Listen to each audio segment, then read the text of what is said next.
여러분은 최근 언제 울어보셨어요? 혹시 메마른 가슴이 느껴지시는 분들이라면 오늘 올포원의 주제 예수님의 눈물을 만나보시기 바라겠습니다. 유난히 눈물이 많으신 우리 올포원의 패널분들과 저를 쳐다보세요. 네. 네, 찔리시죠? 네. 눈이 크잖아요. 네. 눈이 크면 눈물도 많다잖아요. 그쵸. 네. 그러면 예수님은 눈이 작으셨나요? 아니, 성경에 보니까 딱 3번 우셨다는데 어떻게 거죠? 남자는 평생 3번 운다. 아. 이 말을 그렇죠. 증명해 주시기 위해서 그런 거 맞죠, 목사님? 아닌 거. 네. 태어날 때 한 번, 군대 갈 때 한 번, 부모님 돌아가셨을 때 한 번. 네.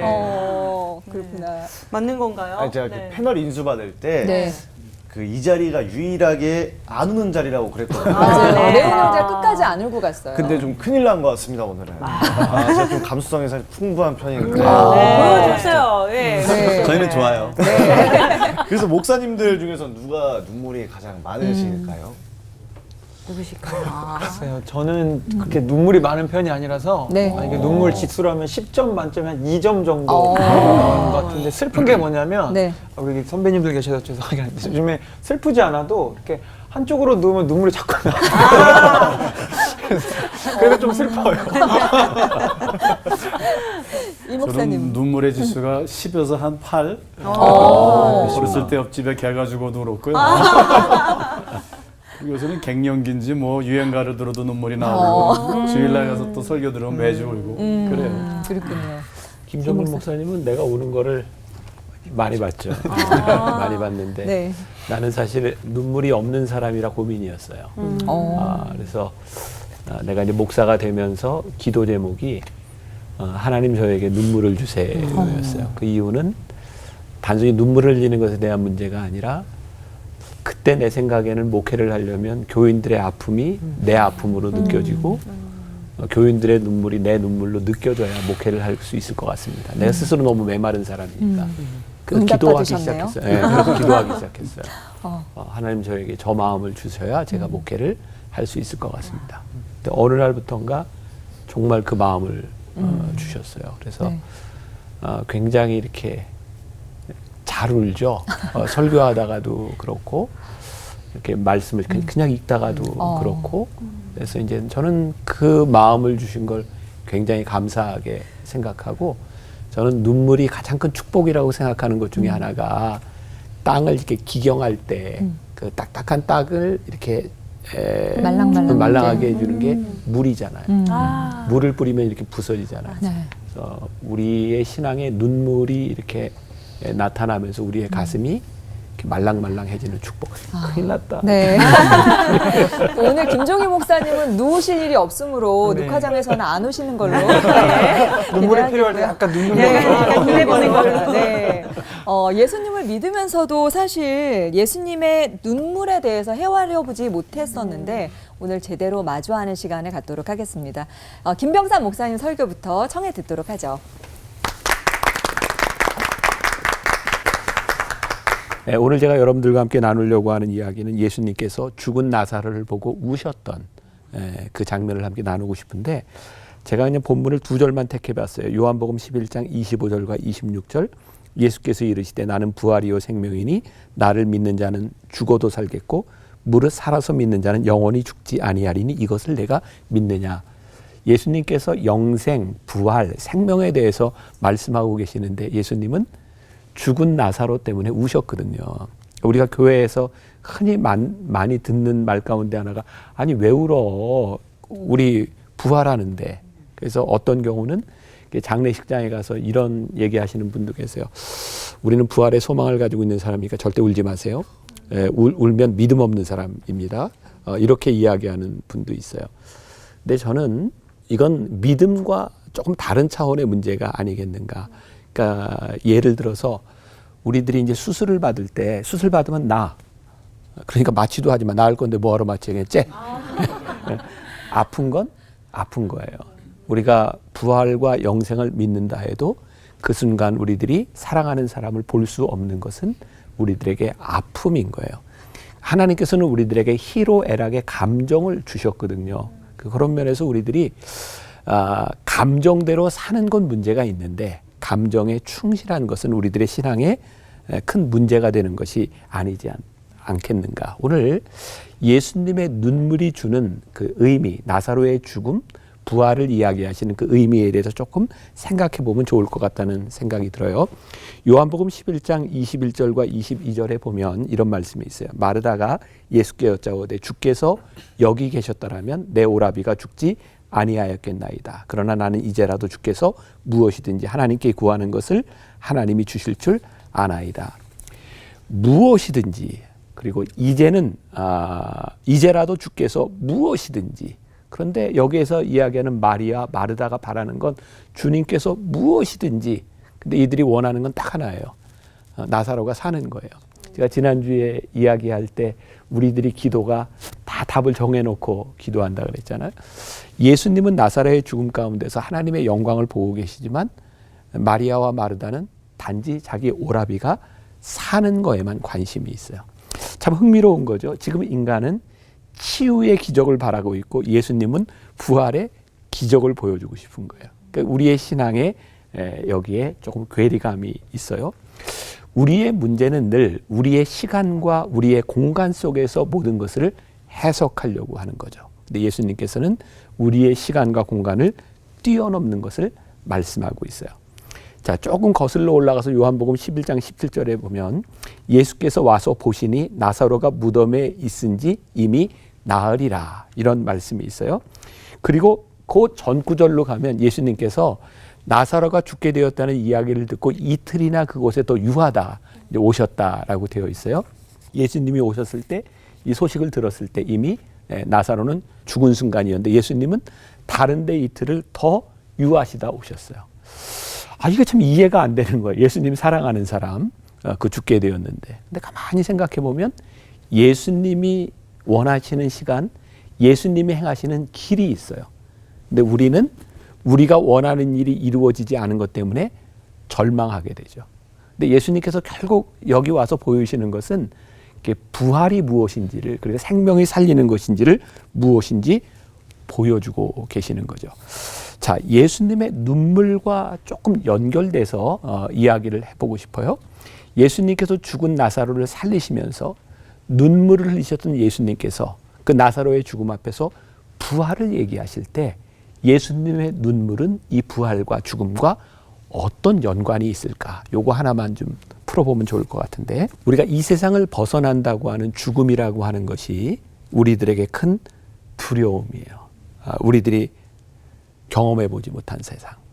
근데 예수님께서 나사로의 죽음 앞에서 눈물을 흘리시면서 부활을 얘기하시면서 뭘 얘기하고 있어요? 나사로, 내가 너 사랑해. 내가 너를 얼마나 사랑했는지 알아? 그리고 그 죽음 앞에서 예수님께서 눈물을 흘리셨어요. 내가 너를 진짜 사랑해. 어쩌면 죽음에서 부활로 넘어가는 이 과정에서 예수님께서 내가 너희를 얼마나 사랑했는가에 대한 확신을 보여주고 있는 것이 아닐까. 그래서 주님의 눈물은 때로 우리들이 이 세상에서 슬프고 이 세상을 떠난다는 것이 아쉬울지 모르지만 우리를 진짜 사랑하시는 주님을 만날 수 있는 확신을, 주님이 우리를 위해 눈물을 흘리실 만큼 사랑하신다고 하는 확신을 죽음 앞에서 부활을 이야기하시면서 눈물로 우리들에게 보여주신 것은 아닐까.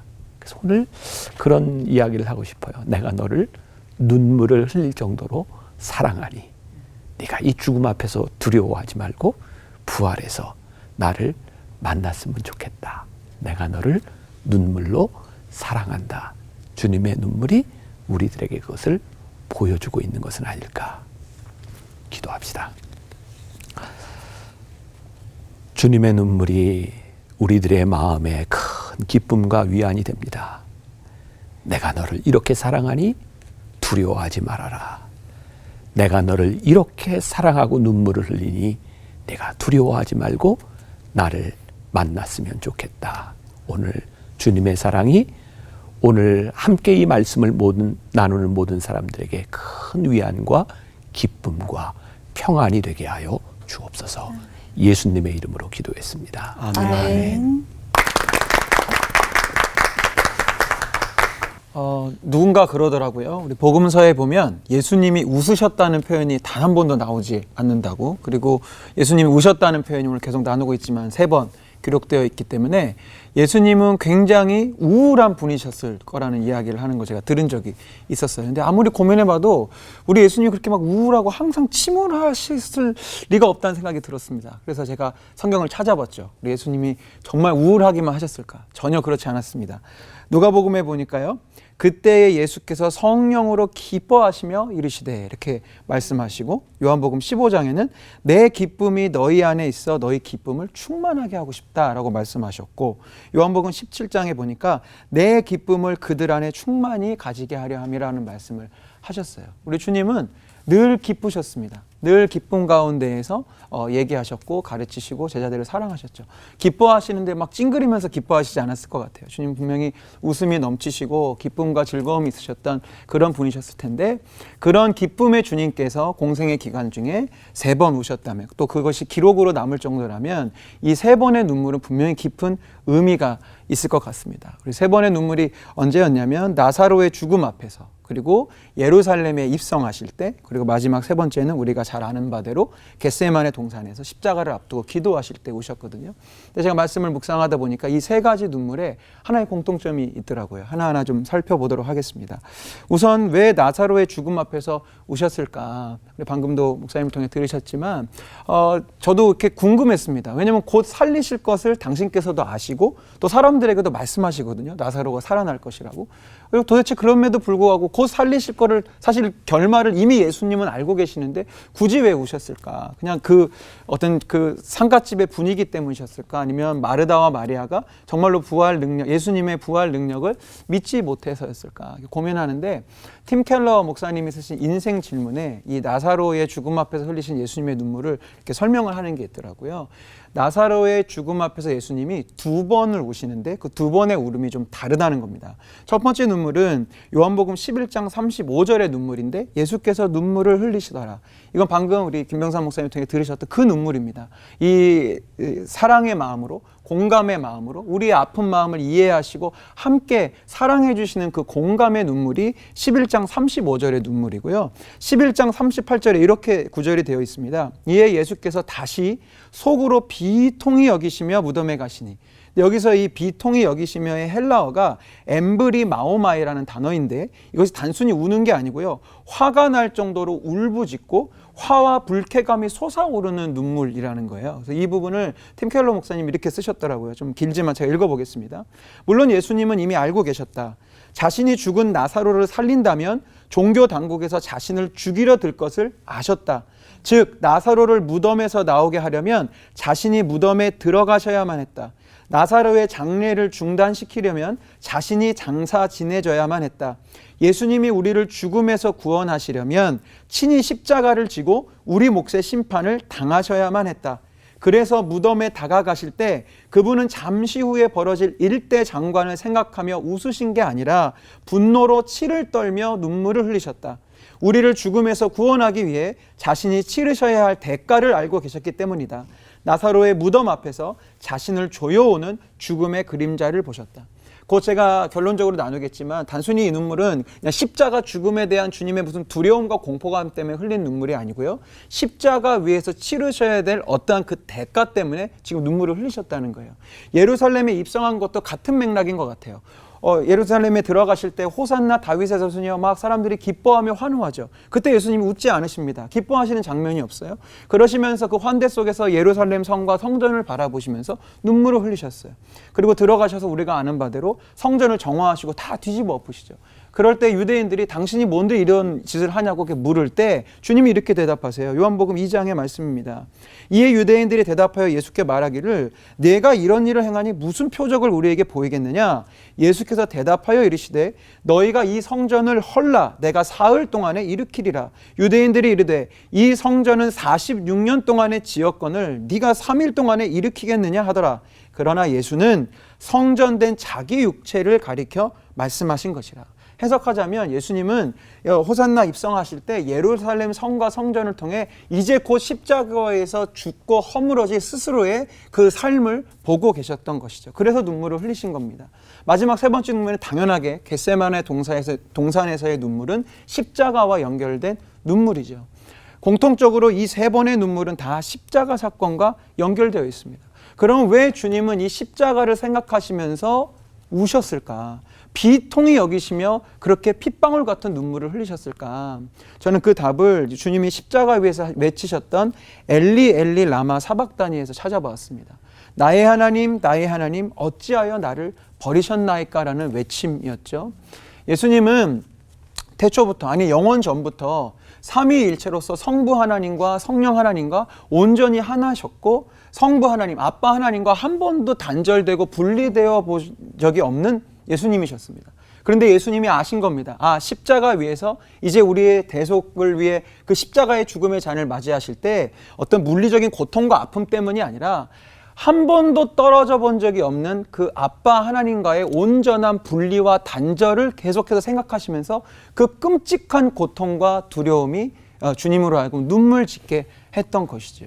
저는 거기서부터 그런 질문이 스스로에게 되어졌어요. 나는 왜 울지? 그리고 우리는 왜 울지? 우리는 인간적인 눈물 흘릴 수 있지요. 그리고 요한복음 11장 35절에 우리가 크리스천으로서 누군가의 아픔에 동참하면서 울 수 있습니다. 그런데 예수님의 눈물을 통해 우리의 눈물이 한 단계 더 깊어져야 한다는 것을 깨닫습니다. 무엇이냐면 우리도 예수님처럼 하나님과 분리되고 단절된 것 때문에 흘리는 눈물이 필요하다고 생각해요. 나의 교만과 불순종과 나의 욕심으로 인해서 하나님과 우리 사이가 멀어지고 하나님과의 우리의 대화가 끊어지고 하나님이 소원해지기 시작할 때 우리 안에 그 아픈 눈물과 비통함이 있어야 합니다. 그런데 우리가 정신없이 살다 보니 다른 일들에는 정말 많이 우는데 하나님과의 단절 속에는 결코 울지 않는 것 같아요. 그래서 우리 올포원 가족들이 이 눈물이, 이 예수님의 눈물이 회복되어지기를 간절히 소망합니다. 기도하겠습니다. 주님, 기쁨의 주님께서 눈물을 흘리실 수밖에 없었던 그 깊은 이유를 깨닫습니다. 하나님과의 단절, 하나님과의 친밀함이 끊어지는 것을 생각하며 우셨던 그 예수님의 눈물이 오늘 우리의 눈물이 되기를 원합니다. 나의 계획과 뜻대로 되지 않게 흘리는 눈물을 넘어 하나님과 멀어진 아픔 때문에 흘리는 예수님 닮은 눈물이 내 눈에 맺혀지길 원합니다. 이 눈물이 우리 안에 회복될 때 비로소 우리는 주님의 기쁨으로 충만케 될 것을 믿습니다. 우리의 참된 기쁨을 위하여 깊은 비통함 속에서도 십자가의 잔을 순종하여 주신 우리 주 예수 그리스도의 이름으로 기도드립니다. 아멘. 우리 요한복음 11장 1절에서 44절은 예수님께서 죽은 나사로를 살리신 이야기를 기록하고 있죠. 특별히 그 과정에서 예수님께서 눈물을 흘리신 그 기사를 여기 기록하고 있습니다. 근데 왜 예수님께서 눈물을 흘리셨을까? 여러 가지 또 시각으로 우리가 살펴볼 수 있겠지만 세 가지로 한번 요약한다면요. 첫째는 예수님께서는 슬퍼하는 자들과 함께 슬퍼하셨죠. 공감의 눈물이었습니다. 저는 100이라면은 한 99는 저를 위해서 우는데 남을 위해서 우는 거 하나 될까요?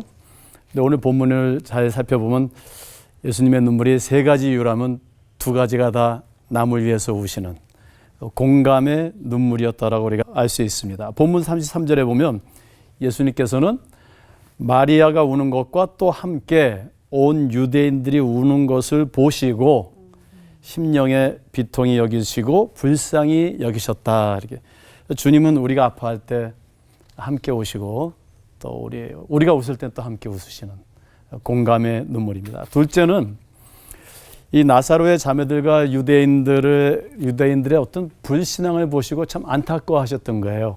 그죠? 그래서 눈물을 흘리셨습니다. 그 나사로의 죽음의 소식을 가져온 사람에게 예수님께서 이렇게 말씀하시죠. 그 죽을 병이 아니다. 분명히 말씀하셨어요. 하나님의 영광을 위한 것이다. 이렇게 말씀해 줬어요. 또 제자들에게도 또 말씀해 주셨어요. 나사로가 죽은 것이 아니고 지금 잠시 자는 것이다. 주님께서 깨우러 가신다고 말씀하셨어요. 또 마르다에게도 말씀하셨어요. 내 오라비가 다시 살아나리라. 나는 부활이요 생명이니 나를 믿는 자는 죽어도 살겠고 무릇 살아서 나를 믿는 자는 영원히 죽지 아니하리라. 내가 이것을 믿느냐? 분명히 3번이나 말씀하셨어요. 근데 아무도 믿지 아니했습니다. 나의 힘든 상황과 저와 여러분들이 어떤 경험과 상식에만 우리가 종속되어서 하나님의 위로의 말씀이 있는데도 불구하고 믿지 아니하는 우리 어떤 불신앙을 보시고 참 마음 안타까워서 우시는 예수님의 눈물이 아닌가. 우리는 남에 대해서 안타까워는 하지만 눈물 흘릴 정도로 안타까워하는지 그런 것들을 한번 생각해 봤습니다. 3번째는요, 이 어떤 더 큰 본문의 구조 속에서 우리가 생각해 볼 일인데, 오늘 본문을 더 큰 문맥에서 조명해 보면은 예수님의 눈물은 자신의 그리스도의 죽음과 부활에 대한 예표론적인 그런 눈물이었다라고 얘기할 수 있습니다. 그래서 어떻게 할 수 있냐면은 이 11장이 기록된 이후에 나머지 요한복음의 이야기는 나사로의 죽음과 부활이 아닌 예수님의 죽음과 부활을 집중적으로 조명하고 있습니다. 그래서 이 예수님의 눈물이 또한 자신의 죽음과 부활에 대한 눈물이었다라고 우리가 얘기할 수 있습니다. 예수님의 눈물은 죽음에 대한 슬픔 그리고 부활에 대한 기쁨 이 모두를 함축하고 있다라고 우리가 생각할 수 있어요. 즉 그냥 슬픔의 눈물뿐만 아니라 이 안에는 기쁨의 눈물도 들어가 있다라는 것이죠. 저는 이렇게 생각이 들어요. 진정한 믿음은 또 진정한 신앙이라는 것은 이 2가지의 눈물을 꼭 우리가 한번 걸쳐야 된다. 죄로 인한 죽음에 대한 철저한 회개의 눈물. 저도 청년 시절 때 예수님을 영접하고 얼마나 그 죄인이라는 것에 대해서 또 하나님의 구속에 감사한지 아마 새벽마다 매일 뭐 기도만 하면 눈물을 이렇게 많이 흘리고 몇 달을 그렇게 보낸 기억이 있습니다. 또한 예수 그리스도의 속죄적인 은혜에 대한 그런 진실한 감사와 감격의 눈물, 이 2가지가 우리에게 있어야 되지 아니할까, 그죠?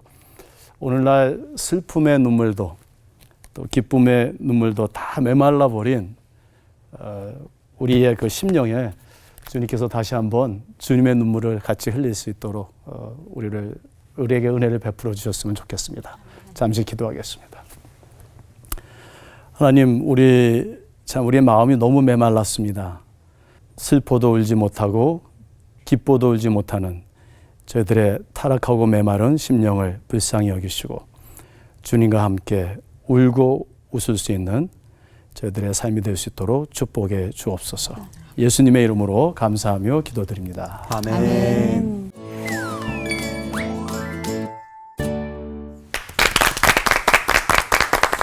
설교를 들으면서 예수님의 눈물을 묵상해 보니까 제 눈물의 정말 99%는 정말 인간적인 나를 위한 눈물이었구나라는 게 느껴지면서 꽤 부끄러워지고요. 또 나사로를 찾아가서 우셨던 예수님의 눈물에는 뭔가 좀 특별한 의미가 있었겠구나라는 생각이 들었어요. 저도 그런 생각이 드는데요.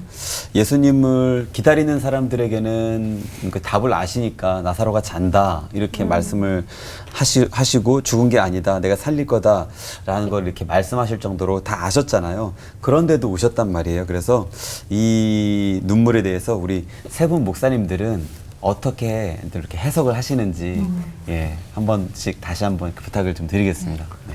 여러 가지 견해들이 있지만 이제 보편적으로는 2가지가 제일 하나는 예수님이 정말 이렇게 사랑하는 사람에 대한 그 감정적인 눈물이었던 거, 그다음에 또 하나는 비통히 여기셨다라고 하는 게 예수님이 이제 십자가를 지실 것에 대한 본인에 대한 그 마음을 아시고 아파하셨던 부분, 이게 제일 많이 나오는 해석인 것 같죠. 네. 우리 성서학자님께서 또 한번. 또 기독교의 가장 고유적인 특징이라고 하면은 성육신이죠. 하나님이 멀리 계신 분이 아니고 말씀이 육신이 되어 우리 가운데 거하시니 성경 이야기를 창세기부터 계시록까지 incarnational process, 성육신의 과정이라고 하죠. 그래서 우리 하나님은 멀리 계신 분이 아니고 육신을 입으시고 우리 가운데 오셔서 우리와 함께 울고 우시고 우리의 삶을 같이 나누시는 하나님. 제가 학교에서 신학을 가르치자 우리 학생들에게 또 제 자신이 항상 이렇게 얘기하죠. 신학이 되려면은 삶의 지평에서 이것이 완성돼야지 그냥 하나의 intellectual entertainment, 인지적인 것이 되면 안 된다. 저는 예수님의 눈물을 그렇게 생각이 들어요.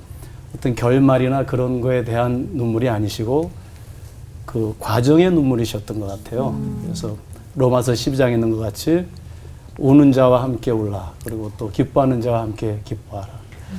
우리가 좀 그렇게 살아야 되지 않을까, 이웃을 향해서 그런 생각이 듭니다.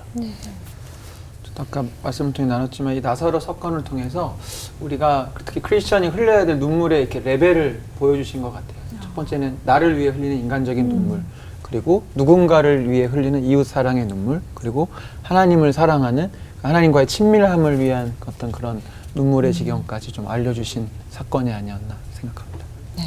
잃어버린 양을 끝까지 찾아 나서시는 그 하나님 아버지의 마음이 사실 이 땅에 오셔서 우리와 함께 삶을 나누신 예수님 안에서 그 눈물로 나타났다는 사실 우리가 잊고 있었다는 걸 알게 됐고요.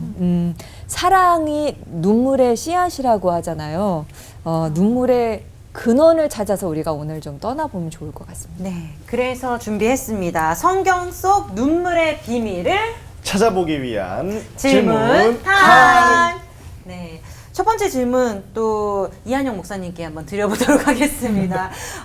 맨 먼저 제가 들었던 생각은 하나님은 영이신데 그럼 하나님께서도 눈물을 흘리시나? 라는 좀 궁금증이 들었고 그렇다면 언제 눈물을 흘리실까? 내가 울 때 같이 흘려주실까? 라는 이런 원초적인 생각부터 들어서 이런 기본적인 질문을 한번 드려보도록 하겠습니다.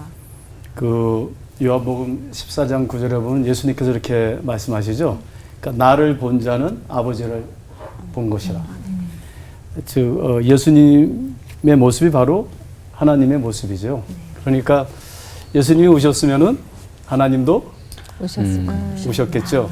근데 하나님은 영이시니까 물리적인 눈물을 흘리시는 건 아니겠죠. 그러니까 그것이 우리가 오늘날 좀 수사학적으로 얘기하자면은, 은유적으로 얘기하자면은 그 말로 표현할 수 없는 연민, 또 사랑, 이런 것들이 우리에게는 눈물로 나오잖아요. 그러니까 그러한 심정, 하나님께서는. 그리고 우리 하나님은 참 예수님의 눈물을 볼 때 아까 제가 말씀드렸지만 그 과정의 눈물, 어떤 결말이 아니라, 우리 자녀 교육할 때 제일 잘못하는 것이, 저도 그런 실수를 했지만, 우리 애가 아빠 너무 힘들어 뭐 이러면은 저는 결말을 다 알아요. 난 그런 과정 다 지냈고 너 어렸을 때 이렇게 슬픈 거고 슬퍼할 필요 없어.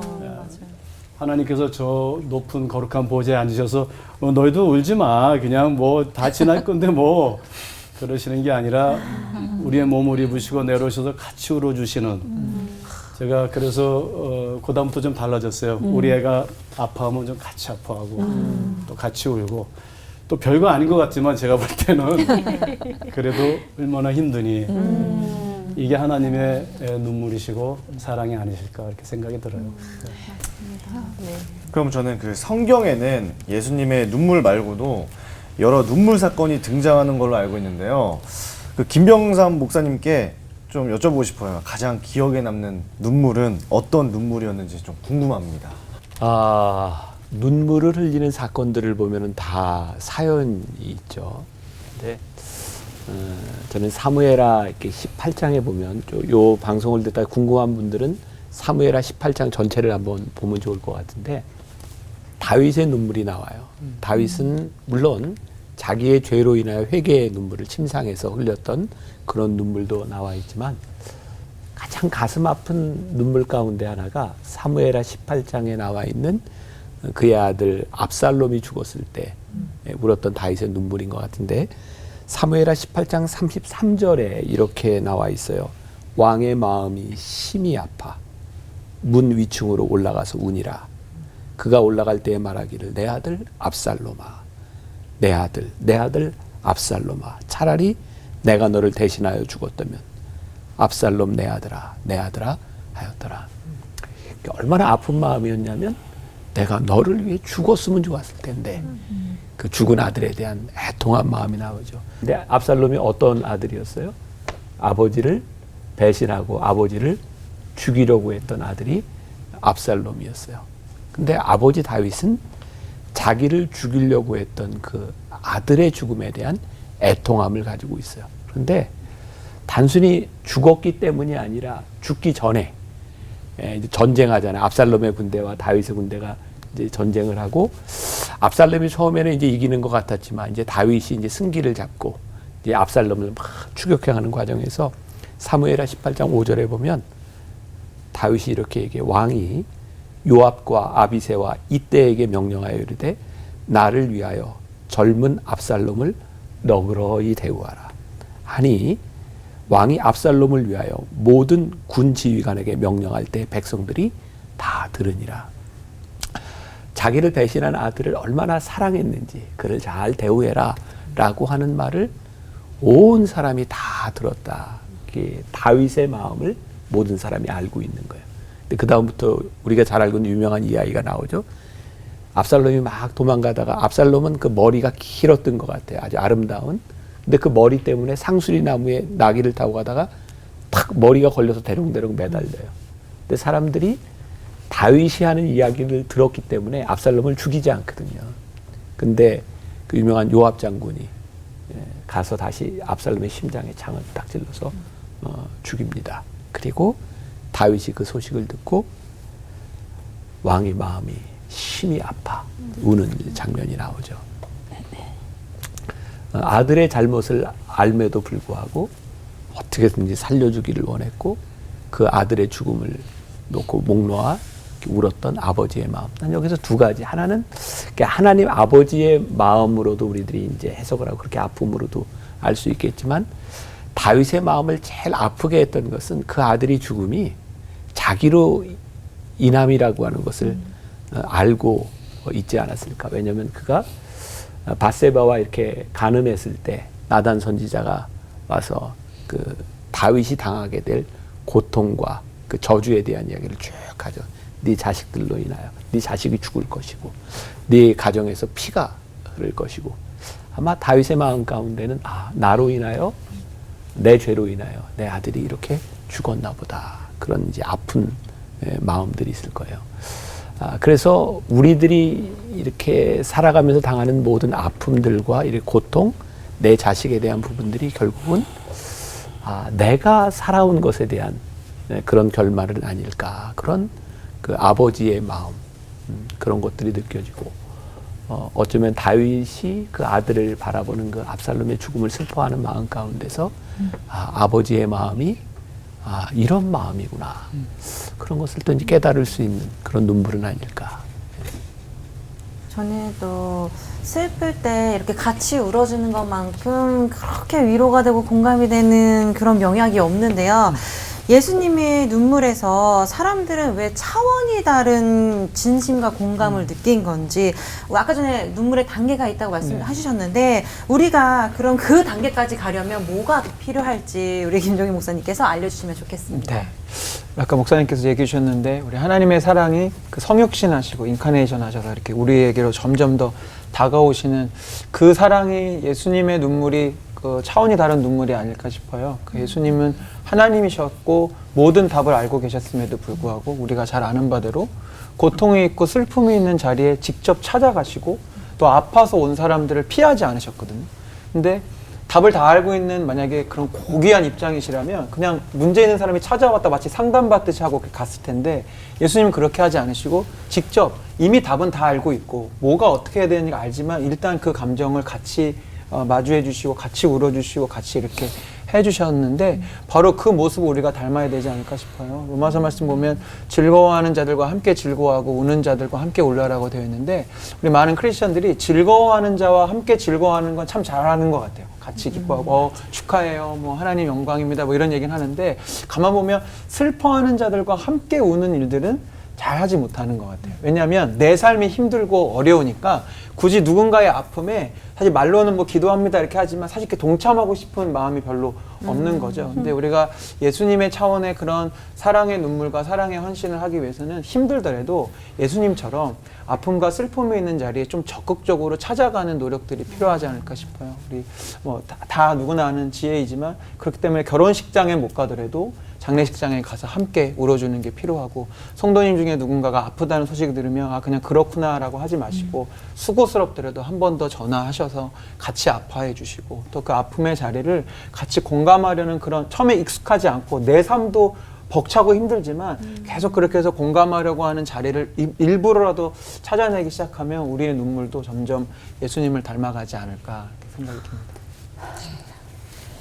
그런데 정말 기뻐하는 자와 같이 기뻐하는 것도 순수한 마음이 없으면 그것도 참 어려울 때가 있더라고요. 맞아요. 그러니까 정말 슬퍼하는 자와 제대로 같이 슬퍼하려면 많이 깊어져야 되겠다, 그런 생각을 하게 됩니다.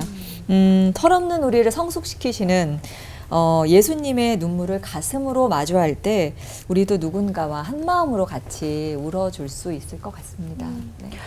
근데 목사님들만큼 우는 자들과 함께 울어주시는 분들은 없으실 것 같아요. 그래서 눈물이 목사님들을 변화시킨 계기가 있으시다면 언제이셨는지 눈물의 변화산 이야기를 들려주시면 참 좋을 것 같습니다. 눈물 지수가 제일 낮은 내 말은 점차로, 네. 너무 목회 대가이시기 때문에 저는 눈물 지수가 2점의 수준에도 불구하고 제가 요 짧은 생을 살면서 한 4번을 꺼이꺼이 울었던 것 같아요. 첫 번째는 지난주 말씀드린 대로 초등학교 5학년 때 자꾸 공부한다고 억울한 소리 하면서 엄마의 얼굴을 봤을 때 그렇게 눈물이 나왔고요. 두 번째 눈물은 저희 첫째 딸이 태어나자마자 이렇게 신생아 중환자실에 들어가서 사경을 헤맨 적이 있었거든요.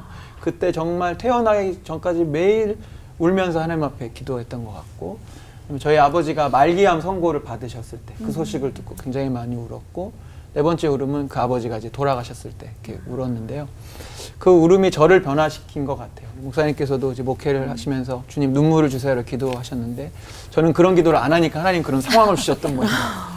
첫째 딸 지유가 사경을 헤맨 그 눈물 때문에 제가 목회를 하면서 자식이 아프고 자녀가 이렇게 사경을 헤매는 분의 이야기를 들을 때 공감할 수 있게 되고, 또 저도 함께 눈물 흘리고 그렇게 이야기할 수 있게 됐고요.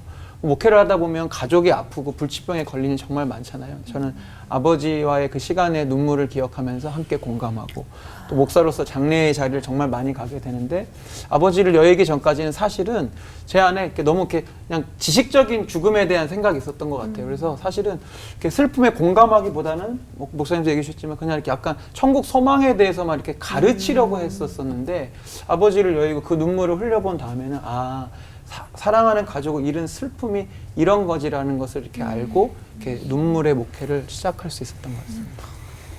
그 다음은 어떤 분이 먼저 하시겠어요? 눈물 지수 높으신 두 눈물 분. 지수. 만나서 다 하세요. 우리 만나 매출하기. 만나가 매출하기.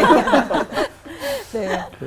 이제 목사님들이 이렇게 이제 많이 울어준다. 사실 그 말은 조금 왜냐면 많이 울어주는 것도 하나님이 주신 이제 은사적인 측면도 있는 것 같아요. 이제 특별히 이렇게 긍휼한 마음을 많이 가지는 사람이 있고, 또 이제 성격적으로 그렇지 못한 경우들도 있어요. 그러니까 목회자이기 때문에 이제 특별히 그럴 것 같지는 않은데, 한 가지 분명한 건 눈물은 이렇게 누군가를 변화시키는 힘이 있는, 눈물은 굉장히 큰 힘이다라는 생각을 하는데, 저에게 있어서 제 삶을 변화시켜준 눈물 가운데 이제 하나가, 제가 이제 올폰 벌써 이제 2년 넘게 하다 보니까 제 이야기를 많이 했는데, 저는 이제 고3 때 사실 굉장히 많은 방황을 했어요.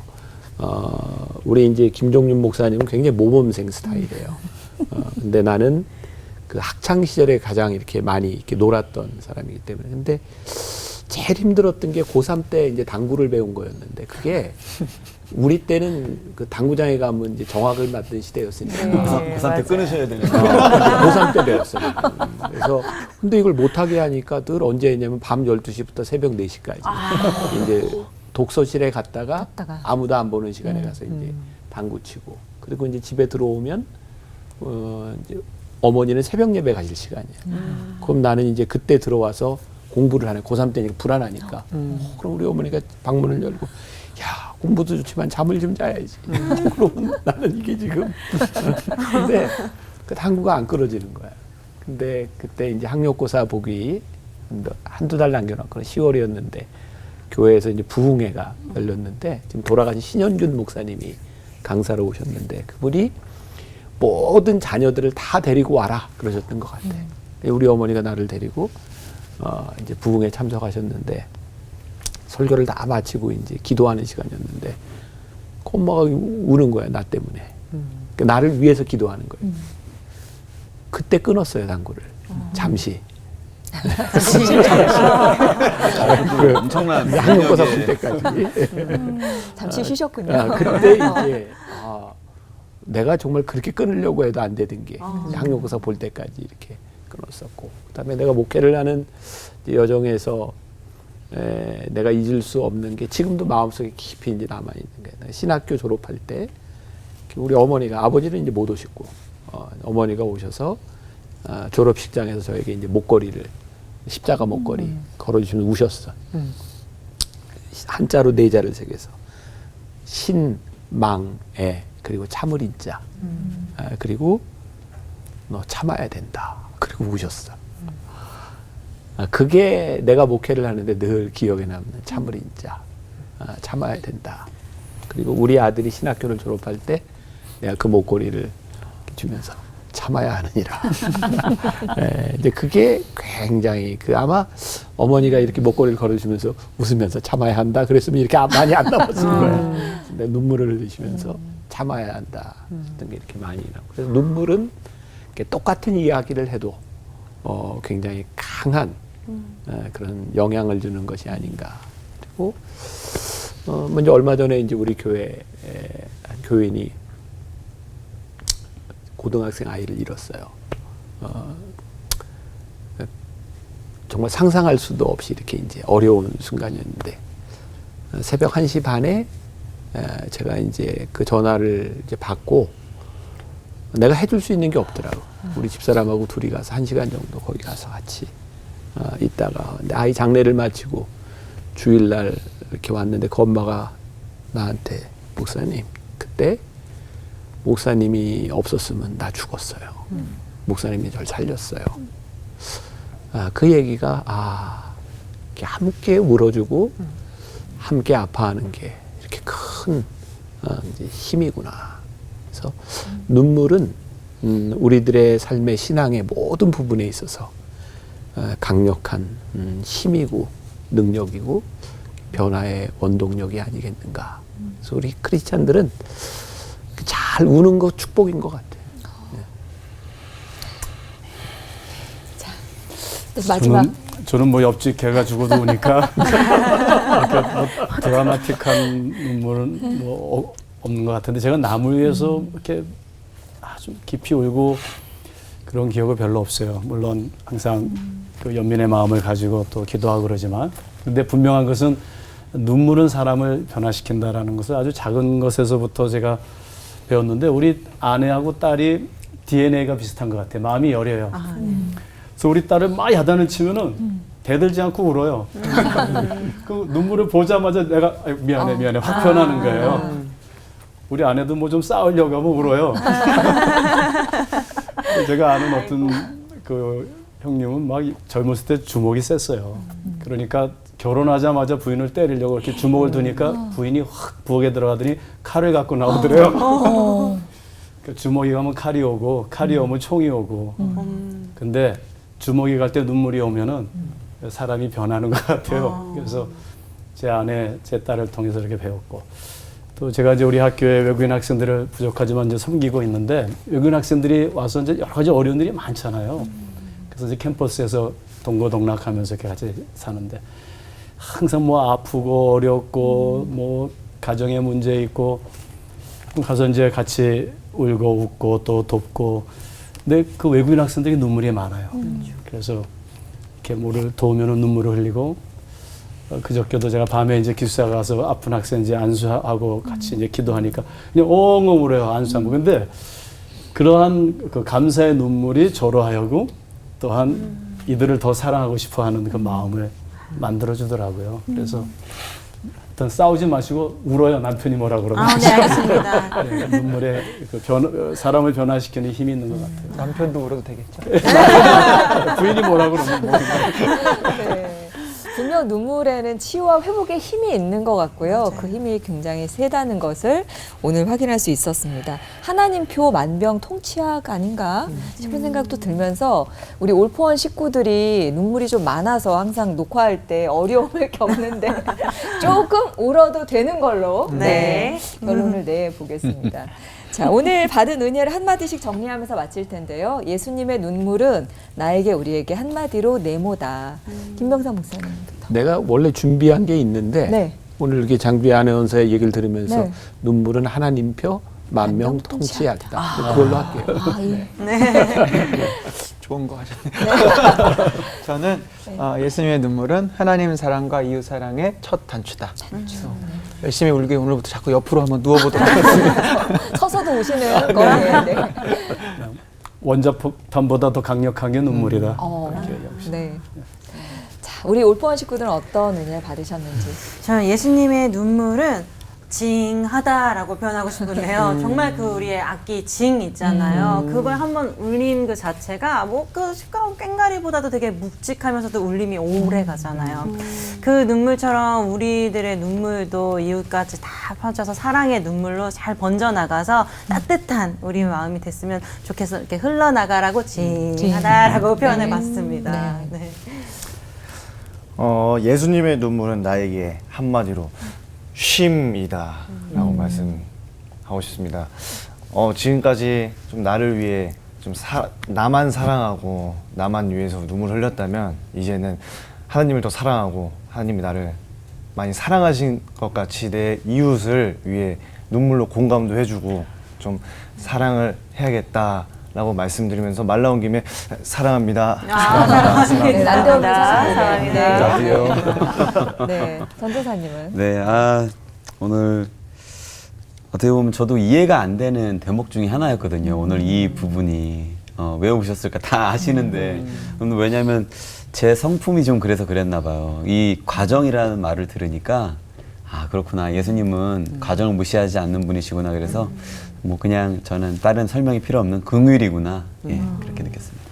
오늘 세 분의 목사님 설교를 들으면서 눈물은 사랑을 담았는데 결국 그 하나님의 사랑과 우리를 연결시켜주는 끈이 예수님의 눈물이구나 라는 생각이 들었고요. 아까 그 오는 자들과 같이 울라라고 하지만 또 기뻐할 때 같이 기뻐해 주는 것도 되게 쉽지 않은 것 같아요. 남이 잘 되면 배가 아프잖아요. 근데 정말 기뻐할 때 같이 기뻐해 주는 것도 좋은데 한편으로는 어떤 다른 사람의 아픔이 저를 덮쳤을 때가 있었어요. 너무 마음이 아파서 일상생활이 좀 어려울 정도로 공감 능력이 좀 많은 사람이 그렇다고 해요. 그러다 보니 일단 내가 살아야 되니까 이 공감 능력을 좀 차단했었던 적이 있었어요. 그것까지 여러 가지 생각이 들면서 그때 하나님의 사랑은 방법이 다 다양하게 우리 삶의 감정을 통해서 다가오시고 우리를 이끌어 가시는구나. 종합 선물 세트구나 라는 생각을 오늘 정말 설교 들으면서 너무 많은 생각을 했었던 것 같아요. 네. 오늘 끝인사는 예수님처럼 상대에게 정말 진심으로 마음과 눈을 다 여는 그런 사람들이 되겠다. 이런 다짐을 담아서 외치도록 하죠. 네. 울어줄 수 있는 우리 사이, 특별한 사이로 하나 되는 시간 올포 원.